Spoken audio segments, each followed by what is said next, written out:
মন্দিরের শোভাময় স্থাপত্য সব মিলিয়ে এক শান্ত ও ভক্তিময়।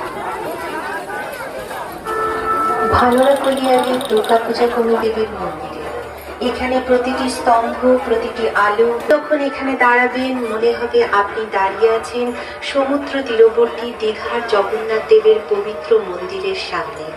নীল আকাশ, সমুদ্রের হাওয়া, জয় মা দুর্গা, জয় জগন্নাথ। সার্বজনীন দুর্গাপূজা কমিটির প্যান্ডেলে আপনাদের সকলকে স্বাগতম জানাই আমাদের জগন্নাথ দেবের মন্দিরে। ধ্বনি স্থাপত্য সব মিলিয়ে এক শান্ত ও ভক্তিময় পরিবেশ সৃষ্টি করেছে। জগন্নাথ দেবের চরণে প্রণাম জানিয়ে সবাই একসাথে